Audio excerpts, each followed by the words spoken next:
What if instead of doing boring theory, you unlock the neck by doing cool flashy tapping licks that teach you to see 3 positions at the same time? So we'll go through all the strings around position 1 of A minor, and then we'll see how we can use that to map out the fretboard. So with my root at the 5th fret, my A, this is your typical tapping lick, right? So what we're not gonna do is mindlessly tap around the A pentatonic, right? I mean, that sounds cool, but it doesn't teach us anything. So why does this old school tapping lick sound so good, and why is it relevant to us right now?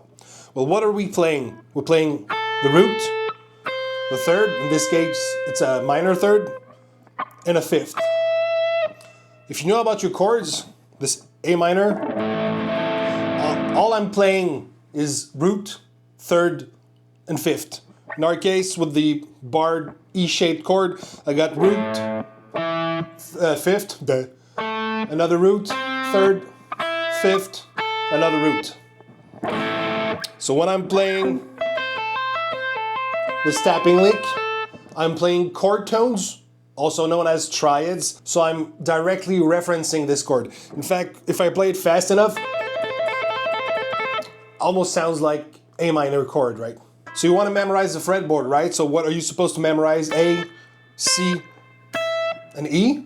I mean, you could, and eventually you should. Instead, could you do 1, 3, 5?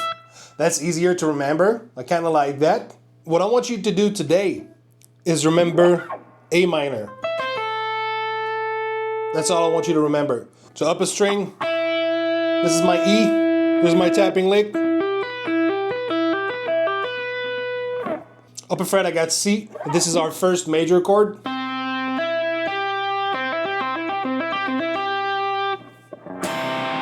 Up another fret, I got G, another major.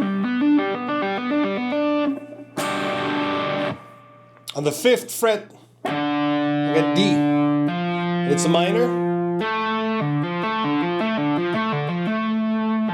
And upper fret, another A. This shape alone, we have A minor, E minor, got C, got G, D minor, another A minor. So why do we want to memorize these tapping licks as chords? Because we're mapping out chord tones that we can play anytime we're playing over that chord in any key.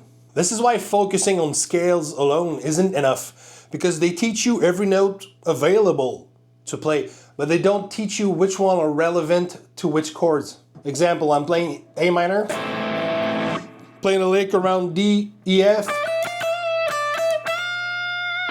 Alright, sounds alright. How does it sound over D minor? Sounds great. How about E minor?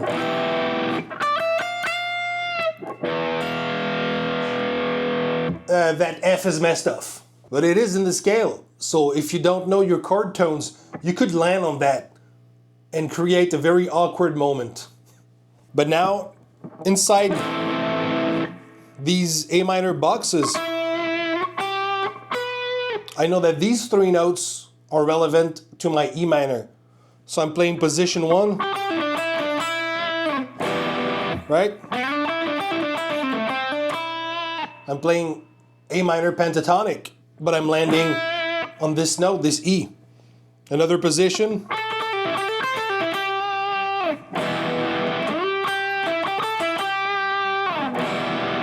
Right, I'm playing my G here.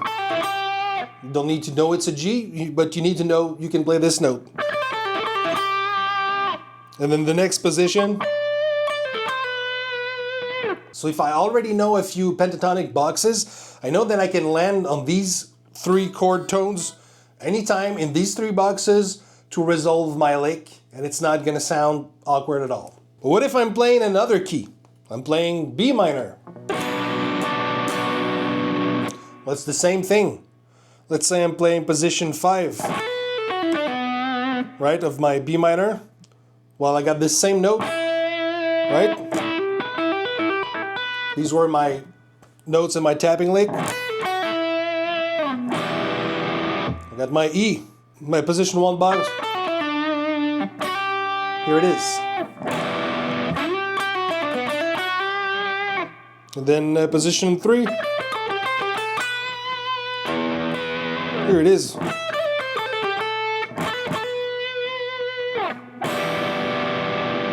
It works every time you play over that E minor. So this is great, but we only know these 6 strings around position 1 of A minor, right? It's not the whole fretboard. So your assignment for today, do the same thing we just did around position 5 of pentatonic. Do the same thing around position 3.